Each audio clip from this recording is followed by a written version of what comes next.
Hello, brothers and sisters. Welcome back to our study of everything under the sun. Our God is trying to convince us that everything is vanity, is Havel. And he's trying to do that right now by his pedigree. Who is this man?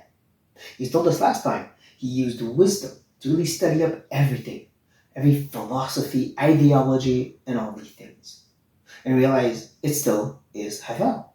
Why? Well, because, first of all, there's certain information that's just not there. It doesn't exist. And we'll never know. And if we did get it, there's certain things that can't be changed. So there's still frustration there. That palpableness is still missing. As we move on to chapter 2, he's going to tell us his efforts to try to find palpableness. And we need to keep in mind, by the language he uses, that it's not just about abandonment, about hedonism, just enjoying life, as I hope to show you. A lot of what he did is the same kind of stuff we do as New Testament believers. Keep that in mind as we begin. I said in my heart, come now, I will test you with pleasure. Enjoy yourself. For behold, this also was Havel. Notice the word test really shows us it's not just I want to enjoy life, it's I want to make sense of life. I'm trying to make sense of it through the idea of pleasure and enjoyment. Again, don't read into the text what's not there. It doesn't say complete enjoyment itself. It's not just about any kinds of pleasure. It just talks about enjoying things in this world to try to find palpableness. It seems to be moderation. And I hope to show you that, especially when we move on to verse 2, and he kind of shows us that he put limits. Yeah. And he says, of laughter, it is mad. And of pleasure, what use is it? That's kind of weird until you realize the words. Laughter here is more like mockery, like making fun of people. He says that's what's mad. That's what doesn't make sense. When you go from just enjoying life, like laughing, to laughing at people in their misery, that's too far. Okay, the word pleasure here is not the same we just saw. It's actually a word that really speaks of festivities, of going too far. And he says that there's nothing useful about it. So in verse 2, you already see he's put limits.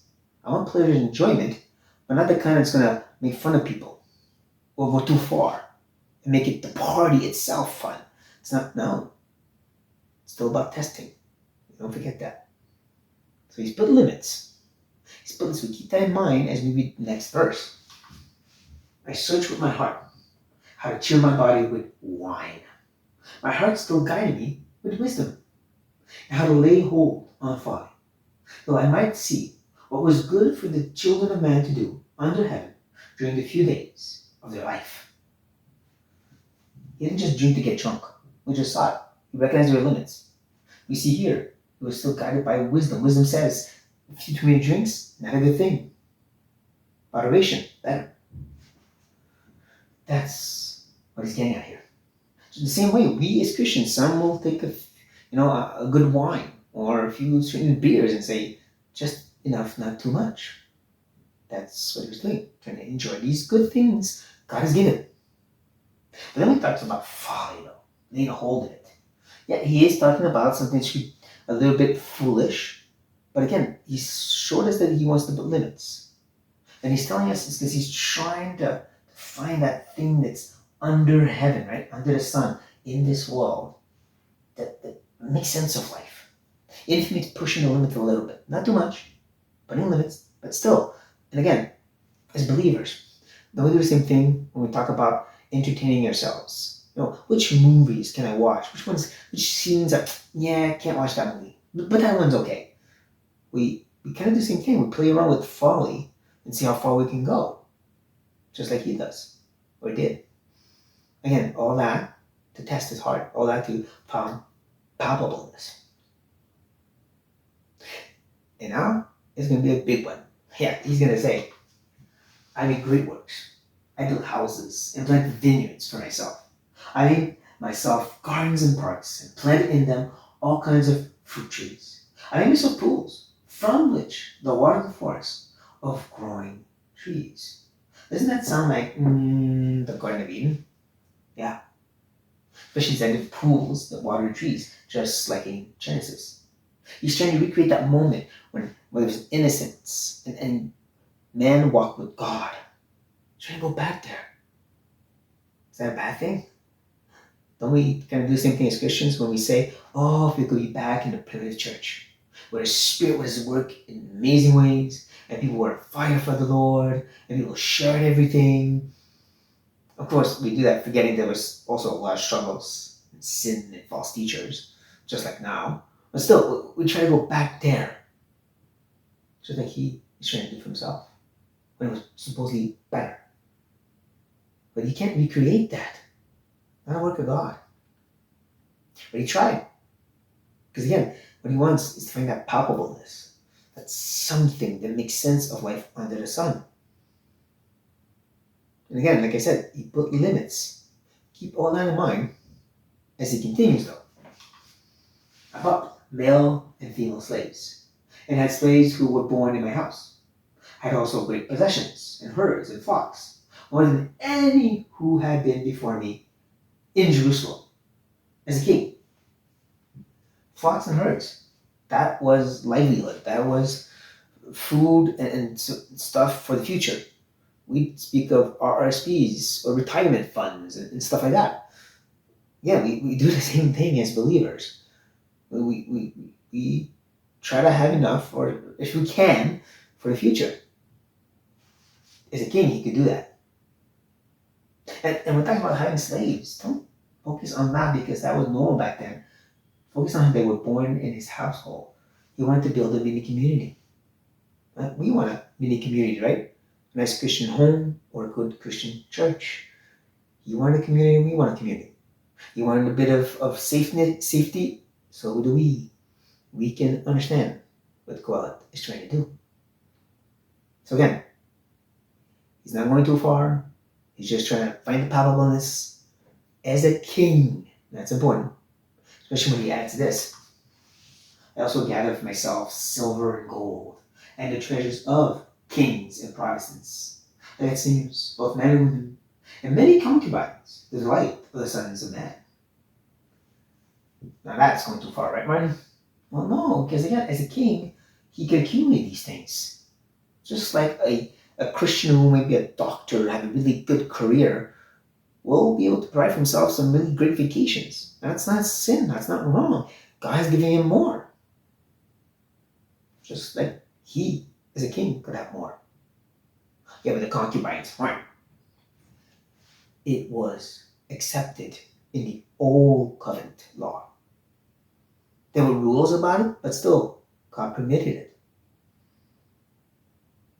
We have another covenant. And again, we do the same thing when we permit ourselves certain things that are still in the covenant, right? It's okay to entertain. God doesn't say we can't enjoy movies. So we do the same thing. According to our covenant, according to his. Don't forget that.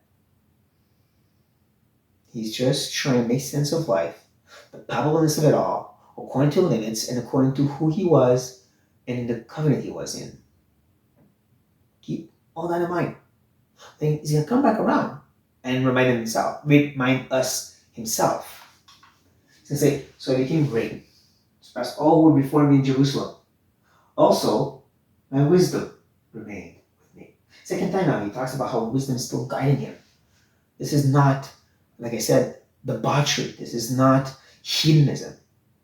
This was a wise effort to try to find palpableness.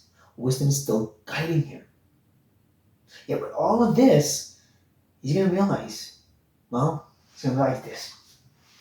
And whatever my eyes desired, I did not keep from them. I kept my heart from no pleasure. My heart found pleasure in all my toil. And this was my reward for my toil.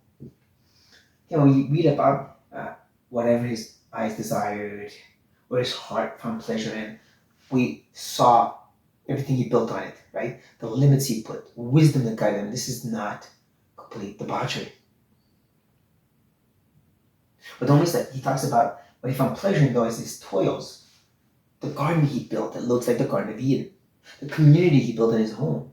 That's the focus. Not how much sex he could have and how much drinking he could do. It's the stuff he built, stuff he did. But then he says that became his reward. That became the end in of itself. Having that nice garden that's almost like the Garden of Eden. And a nice community in his home. The livelihood that he could ever want. But he said, that's the reward though. Is that a problem? Let's find out his conclusion. When I considered all that my hands had done, and the toil I had expended in doing it, and behold, all was vanity, I felt, and shining after the wind. There's nothing to be gained under the sun. This is not pure pessimism. This is built off his efforts to try to find palpableness. And I'm finding all these things became in themselves the reward. But then he realized that that's not palpableness. See, we do the same thing, like I said.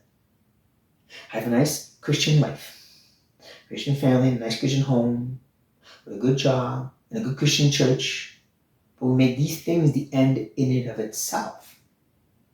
But they're not. The real end is the relationship with God through Christ Jesus, who died for us. It's that eternal weight of glory being with him forever. That's the palpableness.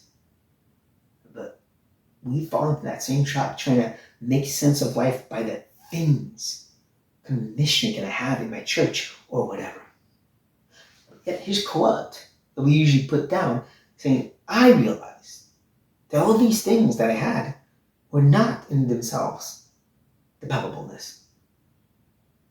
And that left him kind of discouraged. Shouldn't it wake us up too?